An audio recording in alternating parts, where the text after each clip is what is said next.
ہم نے اس قرآن کو ایک اہمیت والی رات میں نازل کرنا شروع کیا. شب قدر کو میں ذرا پورا سمجھاؤں تو بات سمجھ چلے گی. اور تم کیا سمجھو کہ لیلۃ القدر کیا ہے؟ یعنی you can't even imagine of this night. ہمیں اس کی اہمیت کا اندازہ ہی نہیں ہے. شیطان نے ہم لوگوں کے ساتھ ایسا چکر ڈالا ہے کہ رمضان کے آتے ہی آپ ہمارے ٹیلی ویژن پروگرام دیکھ لو, وہ اس کے اگینسٹ شروع ہو جاتے ہیں.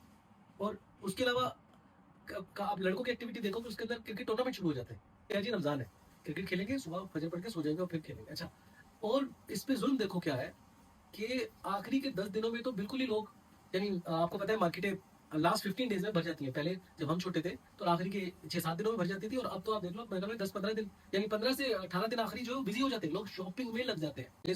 اس رات کی اہمیت سمجھو, اس کی ویلیو کا میں تمہیں بتا چکا ہوں ہم کیا کر رہے ہیں اور اللہ کیا بتا رہے ہیں اس رات کی اہمیت. یہ ذہن میں رکھنا, but we are doing but اللہ از ٹیلنگ, یہ ذہن میں رکھنا. پھر تمہیں کیا پتا, what do you know about this, تمہیں کیا پتا کہ لیلۃ القدر کیا ہے؟ You can not even imagine کہ لیلۃ القدر کیا ہے. اللہ تعالیٰ پہ کہہ رہے ہیں تم کیا جانو لیلۃ القدر کیا ہے. لیلۃ القدر خیر من الف شہر. اچھا, اب اس میں ایک اور مزے کی بات ہے کہ اللہ تعالیٰ کہہ رہے ہیں کہ یہ رات کی عبادت 1000 مہینوں سے بہتر ہے. اب 1000 مہینے اگر ہم کیلکولیٹ کریں تو 86-87 ایئرس بنتے ہیں. مگر آپ یہ نہ سوچو 86-87, اللہ بولے اس بیٹر دین 87 ایئرس. اب اللہ کا بیٹر کیا ہے؟ اللہ کا بیٹر آپ سمجھ سکتے ہو کیا ہوگا, ہمیں نہیں پتا. ہو سکتا ہے وہ 1000 ایئرس ہو, 2000 ایئرس ہو, وٹ ایور, بٹ اللہ از کہہ بیٹر دین 1000 منتھس. کہ آپ پورے 1000 مہینے عبادت کرتے رہو, اس سے بہتر ہے کہ یہ جو رات ہے اس میں عبادت کرو. اس رات میں اب اللہ کے احکامات اترتے ہیں. کچھ پتہ ہے کس چیز کے احکامات اترتے ہیں؟ یہ اترتے ہیں پورے اس سال کے اندر کتنے لوگ مریں گے, کتنے لوگوں جو مریں گے ان کے کتنوں کی بخشش کے ساتھ ہے یا ان کے عذاب کے ساتھ ہے. اور آف کورس ہمارا کھانا پینا, ریس اگر ہم زندہ رہیں گے اس کا پورے جو بھی تفصیل یہ اللہ ہی بہتر جانتے ہیں, بٹ یہ ہمیں پتہ ہے کچھ ایسے فیصلے ہوتے ہیں جو بڑے امپورٹنٹ ہوتے ہیں. اب کہنے کا مقصد صرف اتنا ہے کہ اگر یہ اتنی امپورٹنٹ رات ہے جس کو اللہ تعالیٰ اتنی ویلیو دے کے بات کر رہے ہیں, اس کے اندر اتنے بڑے کام ہو رہے ہیں, ان کاموں کے جب وہ احکامات آ رہے ہیں, یعنی اب if I have to die, میرا فار ایگزامپل یہ آخری رمضان, اب مجھے نہیں پتا, تو میں نے کھڑے ہو کے کیا کرنا ہے, میں نے اللہ سے اپنی بخشش کی دعا کرنی ہے.